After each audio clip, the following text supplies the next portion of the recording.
Freedom is the right to tell what they do not want to hear. CNN, MSNBC, Fox News. Tired of the same repetitive government narratives?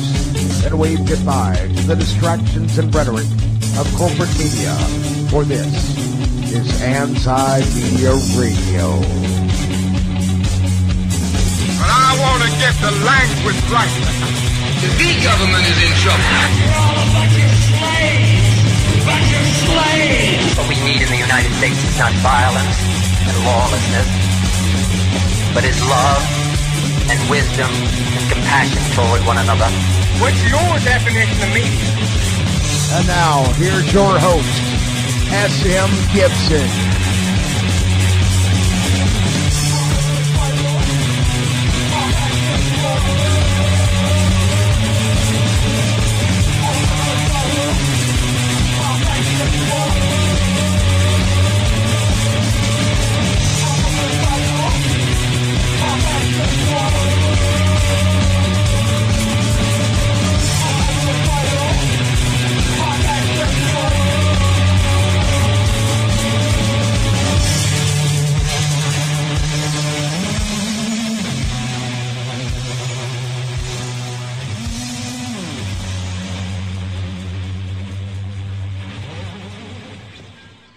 It is Thursday, April the 27th, 2017, and my name is S.M. Gibson, and you are listening to Anti-Media Radio. There is, of course, as usual, in this post-satire age that we're living in, a lot going on in the news.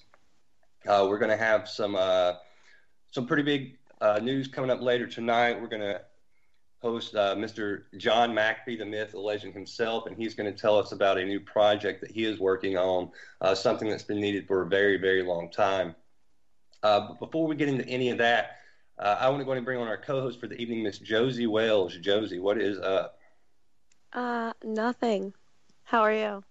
I can't complain. I'm sitting here going over the headlines of the day, and breaking here in the past hour or so, we've got Trump warning that there is a chance of a major conflict, and I quote, with North Korea.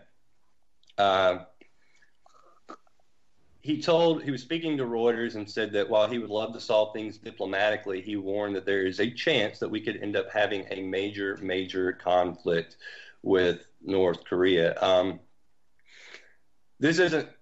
This wasn't going to be one of the main topics of the evening, but this seems like fairly big news, at least to kind of give everybody a heads up of what's going on right now with the world. And it seems like we're storming even closer to what could possibly be World War III. I know that's the term on everybody's mind right now. Do you think that they'll be able to avoid all this, Josie? I mean, we see it getting closer every day. We talk about it on every show. And avoid it just all seems like what, though? An actual armed conflict in the Pacific with North Korea. I mean, I absolutely think they are able to do that. I don't know. It just seems kind of like a whole bunch of bullshit. It's not worth it at all. It's like a bully in school picking on the smallest kid just to look tough. It's fucking ridiculous. Sorry. Yeah. I get all pissed off, but I mean that's what it is. North Korea is an easy target. They don't have shit. Like they don't have a fraction. Actually, they only have a fraction of the capabilities and the arms that most countries do, that most major players do. And it's absolutely insane. Well, instead of focusing and harping on all the negative going on in the world, we're going to at least try to give some people some solutions for what's going on in the world tonight. I will say this before we move on from that. Of course, I think, they can avoid this if they so chose to. I mean, there's no question of that. And you're talking about, this is a schoolyard bully kind of a fight, but we have to remember that North Korea has somewhat of an older relative that may or may not have its back when it all comes down to it, and they can compete with what we're doing on some level. Right. So and I understand that, God. But that's the problem is where China gets involved. I don't think anybody's truly worried about what North Korea is capable of. I mean, they're probably capable. I don't think they're capable very much, but China. And China has been flip flopping a little. Like they said they wouldn't get involved, and then they said don't do it. Maybe we will. It's back and forth. So all of that, I will leave that aside. I don't know whether or not China would even attempt to get involved in that fray. I do know that NATO is just NATO and the European Union are all kind of in a mess, especially the EU. The European Union is crumbling as we speak. So that's about to be broken up. NATO is a whole nother soap opera to deal with. But when it comes down to exactly what the United States military will do, Donald Trump is kind of like someone who may have heard something somewhere along the lines that the military might do something. Like, we just ran an article about how he's not even remotely in charge of what the military does. He, especially when it comes to Assange, he was like, oh, well, if they press charges, it's okay with me. He didn't even know about Moab until after it was the nuke was launched, or the non-nuke, was launched. He is not involved in it, and he doesn't know about this kind of stuff, most of this kind of stuff. Hello? Until after. So he's kind of like... Hello? I tell you what, I'm going to stop you right there, Josie, and I'm going to go ahead and bring on our guest for the evening, Mr. John McAfee, the legend, the myth himself, the CEO of MGT Capital Investments. Mr. McAfee, can you hear me? I can hear you, yes, sir. Very good. You have actually, you've got a new project out, but before we get into it, I want to, for those who didn't know, ask you about your health. Just at the end of last month, you had your appendix rupture, I believe, and yes, still that's correct. Worked through 2 days of, still did 2 days of work to fulfilling commitments. Right. How are you feeling? Well, I'm feeling tremendous right now, thank you. Very good, very well. I was in the hospital for 6 days, but I'm out and feeling tremendous. Very good. I mean, and the fact that you worked through that just adds to your legendary status even more, I believe. Well, you have to do your job. And speaking of your job, you are currently the head CEO of MGT Capital Investments, and y'all are working on a project you announced this week that you are releasing the privacy phone. This is something that has obviously been needed for a very, very long time. Explain to everybody a little bit, and to people that don't realize how big of a threat their privacy is, and basically they don't have it when they have a smartphone, and what you've developed and what you have coming out. Well, most people don't realize that they are being spied on until it's too late. The Samsung television was spying on people for years before Samsung finally, in its user's manual, said, the Samsung television said, if you're going to have a private conversation, please do not do it in front of the television.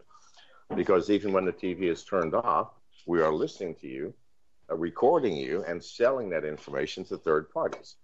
Now, the fact that they say that, and you agree to buy that, they're doing nothing illegal. And it's the same things with all of the apps that people download. There are very few apps that do not ask for excessive permissions. What's an excessive permission? If you have a Bible reading app, which basically takes text and synthesizes it, and it's a text-to-speech synthesizer, all you need access to is your speaker. And yet, most of those apps, at least when they first came out, wanted access to your camera, your microphone, your email, your contacts, your Wi-Fi, Bluetooth, and your geolocation. They wanted to know everything that you did. They wanted to know what you were Googling, what you were searching for. And you can get access to all this if you, as the user, agree to those terms. But what people do is go, oh, it's a Bible reading app, and it's free. Therefore, I want to download it and use it without bothering to read the fine print. But we do this so often that if you have 100 apps on your phone, 50 of them are collecting information and sending it back to somebody else. Now, most of these apps do this for fairly innocuous reasons. They're selling the information so that somebody can try to sell you something else. If you Google T-shirts on Google and you go to Facebook, you may notice that Facebook is trying to sell you T-shirts. Why? Google has sold that information instantly to Facebook, and they're trying to market something. Well, you have the choice not to buy it. So I call that innocuous. However, since they provide these facilities for legitimate apps, hackers, bad black hat hackers, can get into those same facilities, and they do not have innocuous intent. They want to steal from you your identity, your credit cards, your Bitcoin wallet. They want to know what your social security number is, the password for your bank account. And so most people are completely unaware that every one of their movements are being monitored. Additionally, you think that when you power down your phone, that it's actually powered down? I would say that 25% of you, everybody who's listening, have malware that intercepts the software function that calls the power down. They intercept it, make the screen go blank, turn off the lights, and you think your phone is powered down. But it's not. It's still alive. It's listening to you, transmitting information. And if you turn your phone off, leave it beside the bed at night, then your communication with your spouse and your actions with your spouse are being listened to and monitored. Now, I'm not an alarmist. Okay, on my Facebook, I wrote a small story today with links to articles that prove that this is actually happening. And it's not just the power down function. When you turn off Wi-Fi or geolocation, the little icons may disappear from the top of your phone, but in most cases, they're still on. And people still know your location. So we're living in a world of zero privacy, and we're completely oblivious to this fact. So tell us what it is with the new privacy phone that MGT has coming out later this year, how you have the solutions that you've come up with to keep people from being spied on constantly.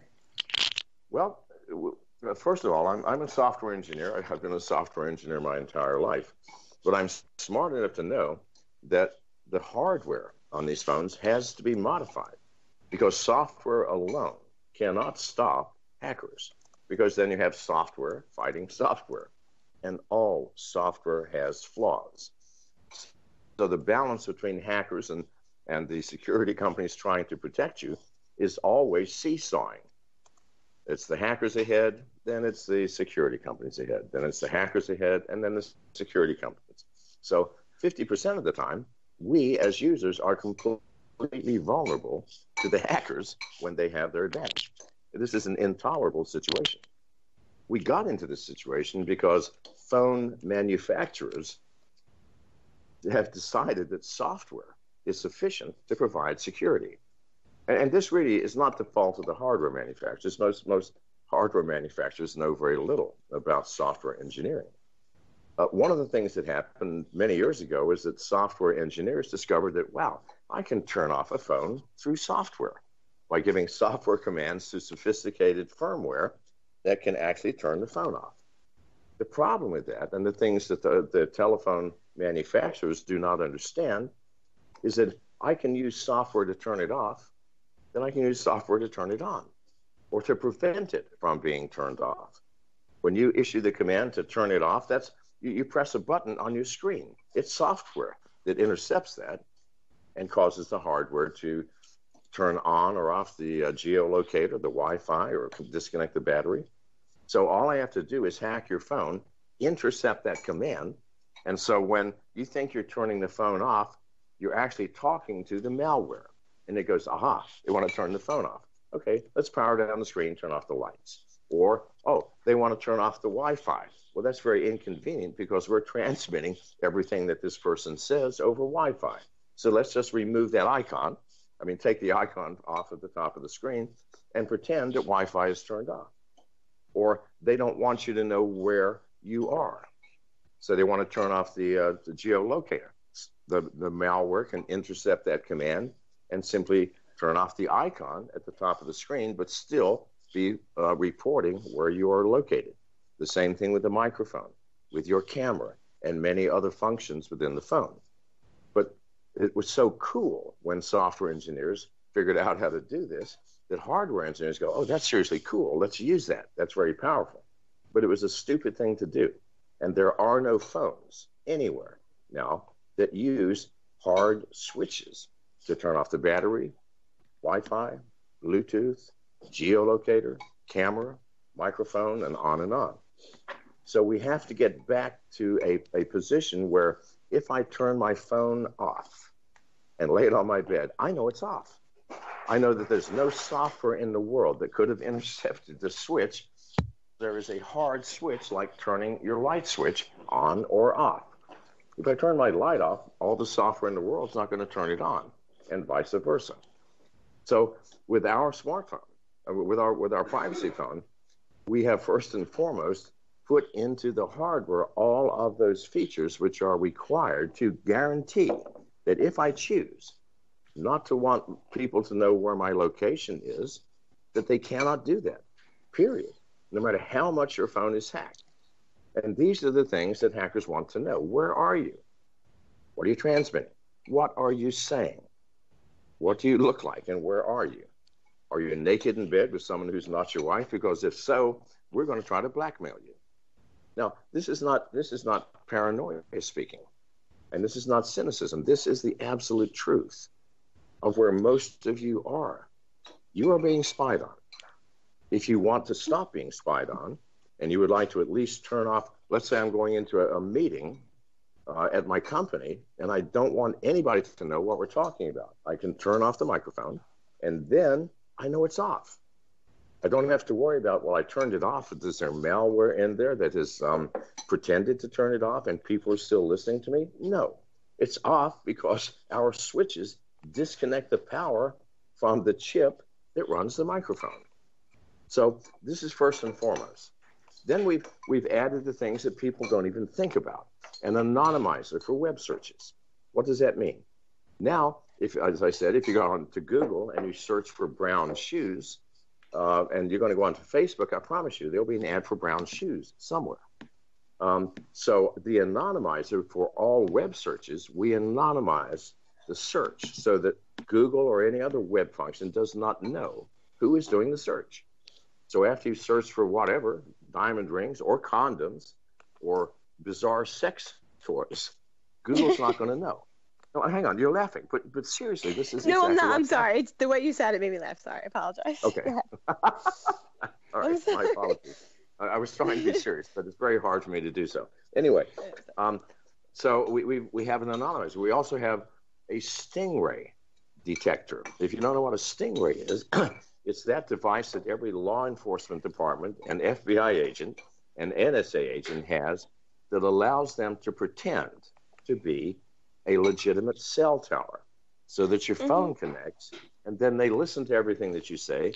They can even do a push to update your software with their, I would call it malware if it comes from a police department to the FBI, so that they take full control of your phone. So we have a stingray detector and will not allow the phone to even connect to a stingray. Now, that's going to make every law enforcement agency in America very angry. And also it's going to make Harris Corporation, the manufacturer of these devices, very angry. But we've gone long enough. The manufacturer of the Stingray, Harris Corp, requires everybody who buys one to sign a contract saying you will tell no one you have one, you will tell no one the price, you will tell no one how many you have, or what features they have. This is insanity, and it should be illegal. So in any case, that's another thing we will be preventing. And a wide variety of these are all very low-tech items, and yet the things that phone manufacturers simply aren't thinking about. Anonymizing your web searches. We even have, for example, if you shut down your geolocator, no one's going to know where you are, no matter how many times someone has hacked your phone. But some people want to go even further, not just not telling you where I am, but actually deluding you into thinking I'm somewhere else. Okay, so we have a function that will randomize your location, even though your location is turned off. If an application says, where are you? You're in Pocatello, Idaho today, you're in Bangkok tomorrow, and Rio de Janeiro the next day. So that, oh my God. Because in all, awesome. Listen to me. Sorry. Disinformation is way more powerful in some cases than information. Because if someone is, for example, there are people that simply are being followed by, spouses or stalkers, or, you're unjustly being followed by the FBI because you trash the FBI on CNN all the time, like myself. I'd be more than happy to have this function on my phone where, in fact, we're going to make an option so that app developers could do something like, okay, this is the road trip app. And it's going to tell people you're on a road trip because you're going to start in New York, and all along the way, the GPS app is going to be, you'll be following a trail. Well, this sounds childish, but yet think about it. It is not. If, in fact, you can provide disinformation to people who are trying to track you, that's far more powerful than just simply not knowing where you are, because you can send them on wild goose chases around the world. So we have lots of features like this that most people have not thought about. I've thought about it because, well, I'm paranoid. There you have it. Now, okay, you know that there's people out there, of course, that are just like, well, but I'm protected. I use Signal or I have a black phone, especially with Signal. Explain to people why that is not as secure as people believe. Yeah. And okay, all of these things, people go, I have the most unbreakable encryption. Well, I could care less, and so could hackers. Nobody cares about encryption anymore. There is no more man in the middle. There's no one listening to the actual communication. Instead, the most common malware in the world, which can be planted on your phone, by the way, by just visiting a website. If you've ever visited a porn site, you have a key logger. It's a keystroke logger, so that every key that you strike, every button that you push, is sent to someone to look at. So in Signal, how are we going to input? I mean, you're either going to use your voice or you're going to type it. You can't use your mental telepathy. No. So they're watching all of your keystrokes. On the other side, they have screen capture, because no matter what you have typed or spoken, when on the other side, it's got to be displayed, and they just capture the screen. I mean, so who cares about encryption? I mean, I'm sorry to make fun of all of this hard work that the black phone people and the encryption people have done, but please, that was designed for a world in which there was somebody in the middle listening. Well, nobody's there anymore. I mean, they're in front of the system, not in the middle. They're watching you as you input into Signal, not trying to decrypt it. Who cares? And on the other side, they're waiting for it to be displayed on the screen or verbalized on a microphone. So, which is all captured again. So this is the ridiculousness of Signal, of the black phone, and of all encrypted technologies. It annoys me when people go, yes, I've got finally unbreakable encryption. You think the hackers care? No. They left that man in the middle position 5 years ago. Nobody's there. Nobody's listening. So who cares if that communication is encrypted?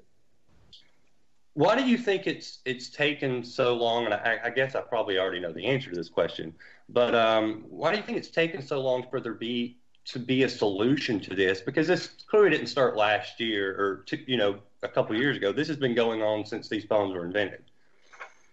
Well, a couple reasons. Number one, the software switches, they were cool. I mean, I admit it. I'm a software engineer. I go, well, damn, that's a very sophisticated system. That's very elegant. It's cool. It's neat. I'm impressed. But please don't put it in a smartphone, all right? Because by doing so, the hackers are just, rolling on the floor in laughter. Yet the hardware manufacturers, because it's a soft switch, think of the power. You have all kinds of branches, all kinds of options. And it's very powerful for the phone manufacturers. It makes their job easier. However, for what they pay for that simple, easy job is the lack of privacy for every one of their customers. Well, I'm just not willing to put up with that anymore. I value my privacy. And I'd like to take, if you let me digress for 2 minutes. Absolutely. I'd like to challenge every one of your listeners, because I know there are many who say if you have nothing to hide, you have nothing to fear. I'd like to start by saying I have never heard a more naive understanding of human nature. Let's analyze this a bit. When you go and buy some shoes at Macy's or wherever you buy shoes, or off, and you check out with a clerk who you've never met before, do you tell the clerk, "Oh man, I had the best sex last night. It was kinky"? No, you don't do. It's crazy. That would be insane, would it not? It would be absolutely not. Yes. Why? We don't know that person. So instead, we have a filter in our head we don't even know about. That filter says, this person is unknown to you. They look kind of cool, but you can't be sure. So what may I talk about? You may talk about the weather. You may talk about the price of shoes. You may talk about, when they're getting in size 16 shirts, whatever. But you can't go beyond that, because it would be insane and dangerous to do so, would it not? I mean, you're talking about kinky sex, and it's a fundamental Christian that doesn't believe you should have sex before marriage. Who knows what would happen? Now, you leave the store, and you were driven to the store by a casual acquaintance. Not a good friend, but someone you just met, a few months ago, and you see only occasionally. Do you tell that person everything? No. Would you tell them more than you told the clerk? You have a good friend. If it's a long-time friend, you may tell them everything, or you may not.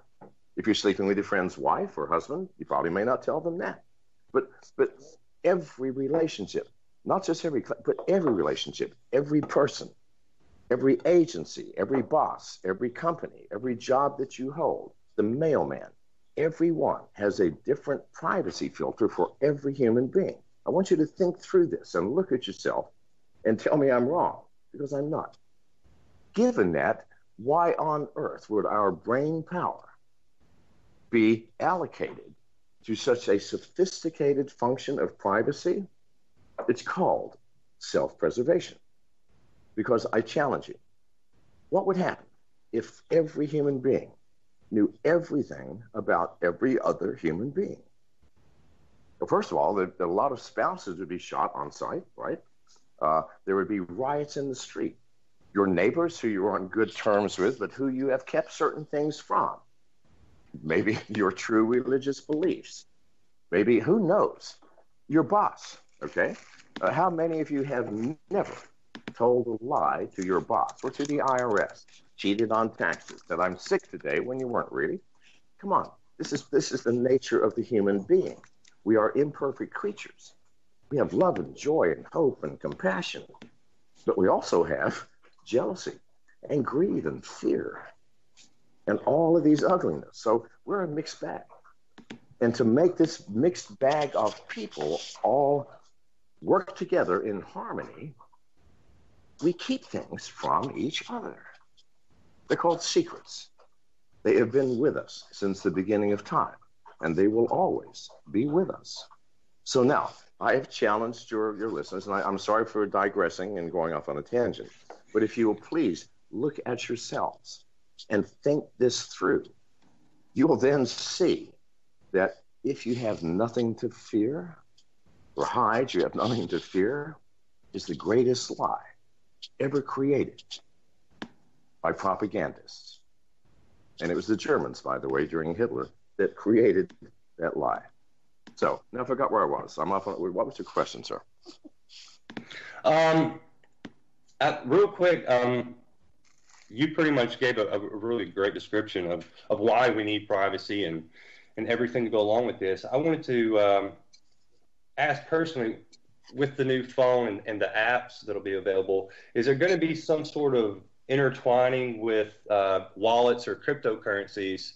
No, not the first version, sir. We're trying to. I tell you what, I would be happy just for the phone with switches with no software. Oh, absolutely. I'm just trying to cover all We're getting it out as fast as we can. Version 2, which will be coming out 6 months after our first, will be as hack-proof as is humanly possible, because now we'll be dealing with things that I truly understand, which is software engineering. And by the way, as I said, with the smartphone, you can have no privacy without changing the hardware. You will never have a software-only wallet for Bitcoins or any other cryptocurrency without hardware. I'm sorry. Why? Because a software wallet is just what it is. It's software. And if it's software, you can be hacked, and that software can be circumvented. A keylogger, for example, when you bring up your Bitcoin wallet, it gets to see everything. It gets to see your seed keys. It gets to see what you're inputting. It gets to see the wallet addresses of the people you're sending Bitcoins to. However, if you use a hardware wallet and one that has its own tiny little screen and not enough room to allow any other software in so that it can't be hacked, then you're secure. I mean, I use the Trezor, for example. I'm not promoting Trezor. There's many of them. But why? Because it had a screen that put the seed keys on that screen, not on my smartphone. I see people loading software wallets, and the seed keys are displayed on the phone. Not only that, many of them say, now, re-input these to verify that you have them. The hackers love that stuff. You got the keylogger on the phone. If they don't have a screen capture to see what your wallet displayed, then they're going to see what the seed keys are as you type them in. I've never heard anything so ridiculous. And the problem here is that the Bitcoin people are brilliant. They are mathematically and structurally and systematically, but they know nothing about software engineering, unfortunately, and far less about cybersecurity. And this is where we have to fill that gap. So with that in mind, we will be providing a hard wallet to go along with this phone, if anybody's interested. That's, absolutely fantastic. And I think the most important point you're trying to make to people is, and tell me if I'm wrong, is there's no 100% way to say I'm free and clear, I'm completely protected. It's about minimizing the risk, basically, and doing everything in your power to keep yourselves from being attacked. Yes, because here's the other thing about human nature. Hackers are not looking for hard targets. They're looking for easy targets. So, if hackers are going and scanning devices and they see a phone where, okay, so if I have spent all this time doing a piece of code to emulate powering off without really powering off, and you've got one of these privacy phones, he's not going to bother, because he knows that if you throw the hard switch, which disconnects the battery without any software interference, he's lost. So hackers will look for easier targets. If you are truly aware of the untenable situation that you're in, which is you're losing your privacy right and left, and want to take steps, like I never turn my Wi-Fi on ever under any circumstances. Why? It's a very dangerous and open avenue for hacking. So I just don't do it. My geolocator, I have to suffer through not knowing where the nearest restaurant is because I refuse to tell Google or anybody else where I am. Well, I'm willing to suffer that. As a result, nobody knows where I am. All of these the microphone and the camera. I'd already written a program called Devasive that allows users to shut down their camera or their microphone and many other functions, including Wi-Fi and so on. We couldn't do the power off, unfortunately. So I use that. I make it as difficult for hackers as possible, and people just find easier prey. So don't make yourself easy prey. What is easy prey? The person who downloads every app without looking at the fine print or without checking the permissions that the application asks for. That's easy prey. Someone who just leaves their phone on all the time. I would, if you do not have a phone like what we're coming out with, where you know that it's powered off, I wouldn't even take my phone in the bedroom with me. So use some common sense. If there are things which you absolutely do not ever want someone looking at, listening to, or reading, then please take very good care of that. So now the big question is, I know that there's the voucher program, but tell everybody how they can actually get a hold of one of these phones. Yeah, so you can go to mgtci.com and look at products, and there'll be right there you'll see the privacy phone, and then click through and you'll see the link for the voucher. That way you can get on our wait list. I think it's $100. How much is it? $199. Oh, I'm sorry. They just sold my engineer. One of the engineers just said $199. Okay, $199. The phone is $1,100. It's expensive. My apologies. To change a paradigm in hardware is not cheap, and I did the best I could to make it as cheap as possible. But to put the hard switches, the total redesign of the internal structure, the firmware, was not cheap. It's $1,100. However, what is your privacy worth? I don't know.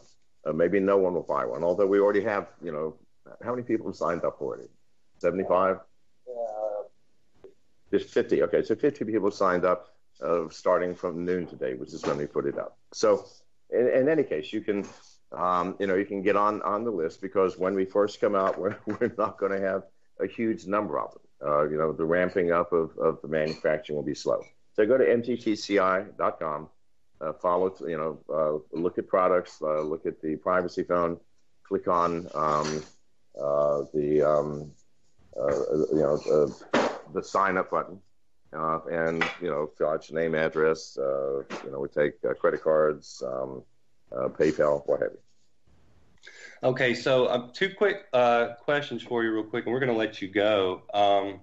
Thank you so much for your time, but since we've got you on, we're talking about privacy. I just want to get your reaction. Basically, how concerned are you with everything that's going on with Assange that's been in the news, and Mike Pompeo, and that whole situation regarding WikiLeaks currently in the news? Okay. I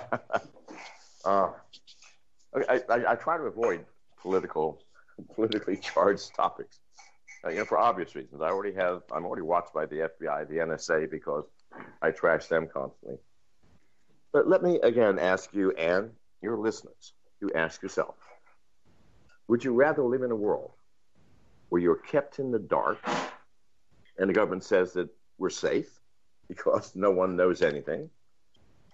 Or would you rather live in a world where there are people like Julian Assange and Edward Snowden who I'm sure struggle with this issue because they're putting their life on the line, their own security on the line, and say, do we as American citizens have the right to know, for example, that the NSA is spying on us? An unconstitutional act. Do you want to know that or not? That's all I'm saying. Because if you want to know that, you will never know that through legal means. Legal meaning what the government defines as legal. Because they will make any attempt to inform you an illegal act. So please, ask yourself, do you want to know? I sure as heck was glad I found out, because it stopped what could have been a growing dictatorship where we were all in some, I don't mean a physical prison, but a prison of the mind, a prison of thought, a prison of our actions. So this is where I stand. And whether I'm standing here alone or not, I don't know, but ask yourself, you want to live in the dark? And if you do, then Edward Snowden was a traitor. And we should collect Julian Assange and do something. But if you want to live in the light, how will you do it without people like Edward Snowden and Julian Assange? I'm sorry, go ahead.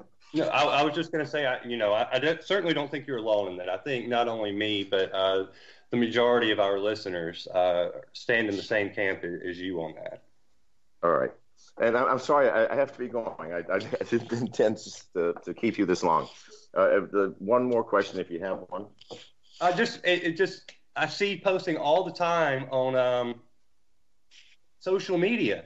Is there going to be a John McAfee movie? And if so, who's going to play you? Well, there's going to be one, although I'm not involved in it. The MGM movie with Johnny Depp, they've already announced that. I mean, that was in 30 or 40 different Hollywood magazines. I had nothing to do with that. I have not been cooperating with MGM. It was a script that originated from Wired magazine, who is one of my arch enemies. So, no. There is a Spike miniseries coming up, a 6-part miniseries, 1 hour each part, which I did cooperate with. Directed by Billy Corben, who also directed Cocaine Cowboys, that award-winning film. I don't know when that's coming out, however. But there are always rumors of other people trying to capitalize on the what people think is the bizarre aspect of my existence. So, who knows? So we're not going to see Morgan Freeman playing you anytime soon, man. Yeah, I wish we could, really. And I like Johnny Depp, by the way, as an actor. I think he's a tremendous actor. I'm not exactly pleased by his choice, but there we have it. Anyway, well, thank you so much, sir, and good luck in your future endeavors, and good luck with the phone. All right, thank you very much, and I'll be on again sometime. Yes, sir. Thank you. All right. So there you have it, the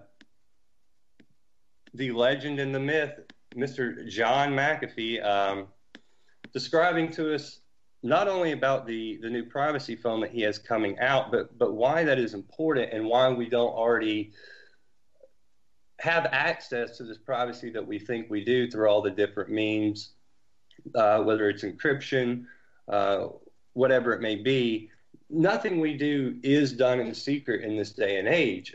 I've told the story on this program before, but me and Nick Burnaby, who everybody knows as the host for Monday and Wednesday nights and the editor-in-chief here at Anti-Media, we were sitting in a room one time just discussing the San Diego Padres. Nothing was typed into a computer. And the next thing you know, we start getting ads, both of us, on our devices and on our computers and through Facebook about the San Diego Padres, just because it was mentioned in a room. And I've seen more and more examples of this for the past year. And I know my wife has said she's noticed it. I mean, everything you're doing is being monitored in some way, shape, or form. And it's just to what end, and is the purpose of it nefarious, or is the purpose of it to just, sell you something? Either way, we do not have any privacy in 2017. And it goes back to what Mr. McAfee said. Do you want everybody to know everything about you? And do you want people that are looking to harm you to have access to that information? I want to go ahead and bring on Mr. Shannon Madden. Shannon, what is up? Oh, man, that was an awesome interview. And I hope that listeners paid close attention to what he was talking about, because, man, when I first was digging up about the interview, and as we discussed it, check it out. The $1,100 price point is a little intimidating, but as he pointed out, what is your privacy worth? And there are, I don't know. I really hope that this thing catches fire. I really do. I want to throw it real quick. The price point is able. Go ahead. Look, we're not here. We're not doing a commercial for John McAfee. We're not being paid in any way, shape, or form to promote this product. This is really just about privacy. And I know when I heard about this product, I was like, wow, finally something. Because I mean, I was thinking about this. How many other smartphones advertise themselves as being, safe from hackers and from malware and from people spying on you and so on and so forth, and then selling your information and doing God knows what with it.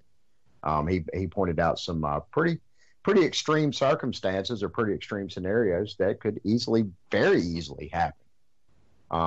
We talk about this on the show quite a bit about how our information is being not only just sold and used for commercial purposes, but also a lot of stuff a lot more nefarious than that. And it definitely can lead down some dark avenues if you're dealing with the wrong people. It's a very, very valuable service and not because we want people to do, bad things and then, try to, we need to hurry up and, have a phone that's going to cut off so we can do some illegal, things. That's not what we're advocating. There's so much. This is just basic privacy. It's basic privacy. And everybody deserves basic privacy. That's it. And not so you can plan some sort of nefarious attack or this, that, and the other. Why does everybody need to know your business? You pointed out the situation between you and Nick. We've had conversations before and just about something totally random, or I'm going to get my car fixed, or I want to go to this store, or this, that, and the other. Then sure enough, 10 minutes later on Facebook, you start getting ads popping up on your feed, something you've never searched for in your computer or on your phone, something you've never ever. There was one thing, and I can't even remember what it is right now, but it was like totally random. I'd never had this discussion with anybody before. Hey, they were asking me about, something really, really random. Oh, well, I've never really dealt with that, so on and so forth, this, that, and the other. 10 minutes later, starts popping up on Facebook. Oh, yeah, I've noticed it more and more frequently. I've noticed that more and more frequently when it comes to ads. And I think a lot of people want to excuse that as saying, well, they're just trying to sell you stuff. And then you also get the breed of people that say, well, if you have, nothing to hide, then what does it matter? If you want to claim you live in a country of freedom, and yet you're okay with everything you're doing not having any privacy whatsoever. We're talking about for any purpose, for any reason, it's possible for, as they say, the 15-year-old kid in the basement can get access to anything you do on your phone, period. And how many people have apps for their bank on their phone and just? Oh gosh, and not even just Facebook Messenger, but yeah, you're right. Like your flashlight app, go check out what permissions you need. You allow the flashlight app as far as access to your phone. You give them pretty much everything on your phone just to use the little light on your phone. That's it. Right, and nobody's reading this stuff. And again, and most people think, well, I'm not doing anything wrong, so what do I care? And okay, so if you're in that camp, then really this conversation is probably not for you until you get in one of those extreme situations that John McAfee just pointed out a moment ago, and you get blindsided, and then you wish you had one. So I don't know. Again, we are not selling this product. We're not receiving dime one from this interview. In fact, we probably should have paid John McAfee because this is something that people need to be talking about. This is something that smartphone manufacturers should have been talking about. And McAfee, as usual, is ahead of the curve. It was the reason I asked him, it feels like this is something that should have come along a lot sooner. And I know we do have the black phone and we have, the stuff with encryption, but people need to realize if you put it into your phone, it can be captured, encryption or not. People's got their head in the sand over this stuff, and it's frustrating. And then you have these exact same people that feel like they feel morally superior about certain things the United States may do, and they base it off the premise of, well, we're free. Not really, not anymore. With every communication that you have, and people keep their cell phones on them wherever they go. And once you start getting to the conversation of, well, I turned it off, well, that doesn't matter. With some phones, you can take the battery out, but then you have the iPhone, which, how many people have iPhones? You can't take the battery out of that. There's no way of getting away from the capabilities it has. You may think it's off, or you may think that, well, this is just, some benign app, or this is that. Even people that say, he talked about pornography sites. People go on there and they get, stuff on their phone. Forget that. You get those, you can get those exact same basically malware viruses through other means than just doing something like that. How many people tried to watch a TV show online or downloaded music they shouldn't be downloaded? Once you're putting stuff, whether it's your computer or your phone, and the phone is clearly the biggest deal here when you're talking about, because it's always with us. It's always on us, wherever you go. I mean, think about, like, you hear about all these celebrities that get their stuff hacked. That's a constant thing. And people are like, well, who am I? I don't care. Nobody's going to, put pictures up of me because somebody cares who I am, or yada, yada, yada. And they can get access to your bank accounts. They can get access to whatever private information you have on your phone. Period. The end. It's time we start, everybody's looking towards the future. This is looking towards the future when you're discussing how to protect ourselves, but it's almost like looking back. How do we get to a world where every movement we made and everything we said or every thought we had wasn't somehow being surveilled? Because that's the world we live in now, of constant surveillance in one way, shape, or form.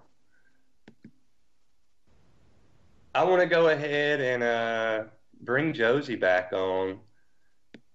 Hey, Josie, yo. what did you think about that conversation? I thought it was great. I loved the way that he broke everything down. I liked how he went into detail with a lot of things, because I had some questions, but I loved. They weren't as good as the answers that he gave, because I wouldn't have asked what he answered, and I think that's really great. I think it was really important that he mentioned.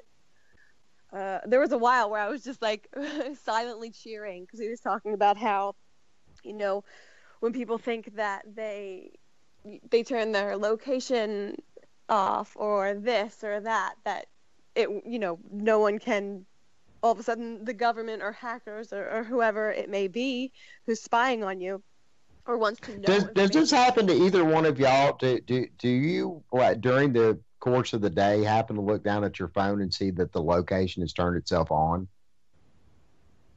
Yeah, but that's what I was saying, is that it doesn't mean that it's actually off, because once in a while it will come back on. And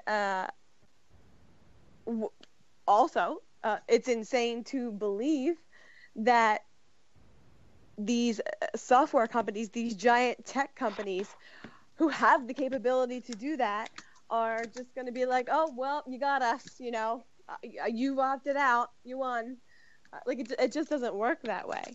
So, and especially with the first time I really dug into this was an article I wrote last year about the WhatsApp, the new privacy policy thing, where they merged with Facebook a couple years ago in 2014, and then they silently just changed their privacy policy, saying that first they said they weren't going to share your information with Facebook or any of its affiliates. And WhatsApp is an encryption app. It is supposed to encrypt your information. Whereas they then changed and said that they were going to start doing that. And all of these tech companies came out saying that, oh, well, you can opt out.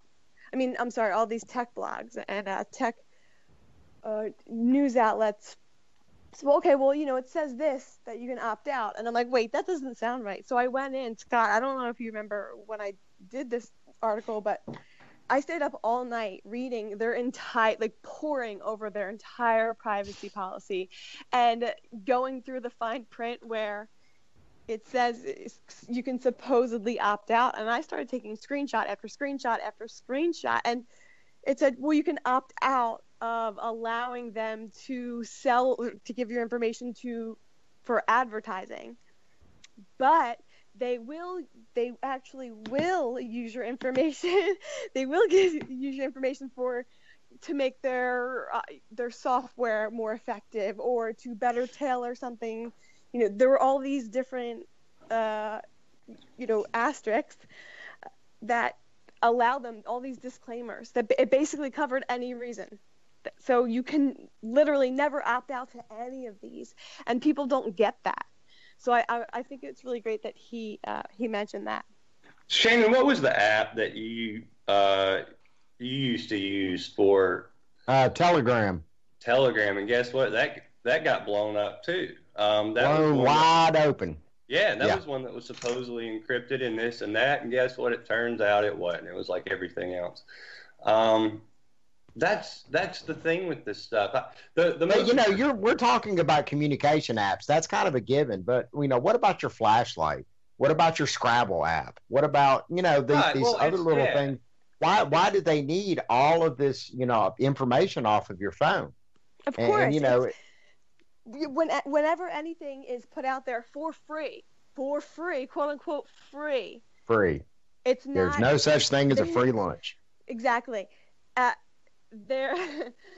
It takes a lot. There's a lot of research and development and a lot of money that actually goes into developing this software. So it has to be worth it for them to give that to us, quote unquote give. They have to be getting something back, but they won't be able to sell it. They won't be able to be like, okay, well, here's a flashlight, but guess what? We've developed this flashlight so that we can use your camera to see where you're going or what you're doing, or no one to give you the optimal flashlight experience. Right. Yeah. So I have so much. I have to finish this thing every time I go to do this article on Google and how insanely evil it is. Something else comes up and something new has been developed, and I'm like, great, now I have to add that to it. It's going to be a novel by the time I'm done. Did y'all hear that Jeff Bezos is what, $5 million away from being the richest person in the world? Yeah. None of that surprises me.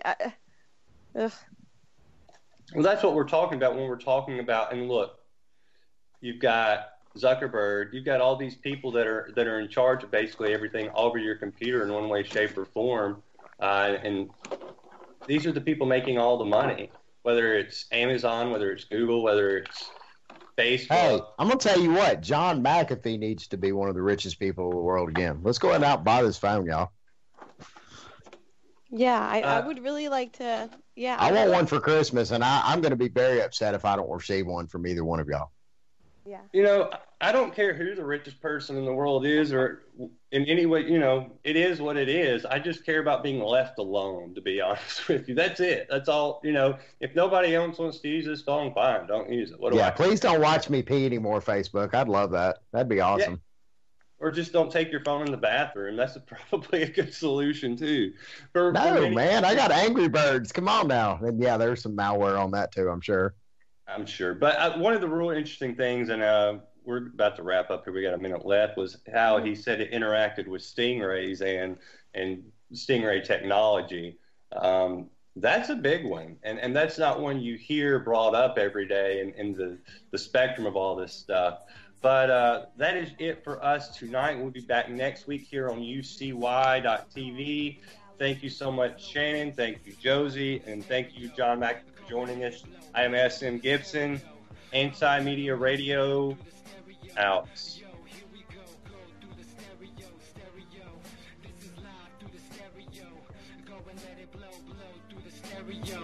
I'ma let them know through the stereo. Yo, here we go through the stereo.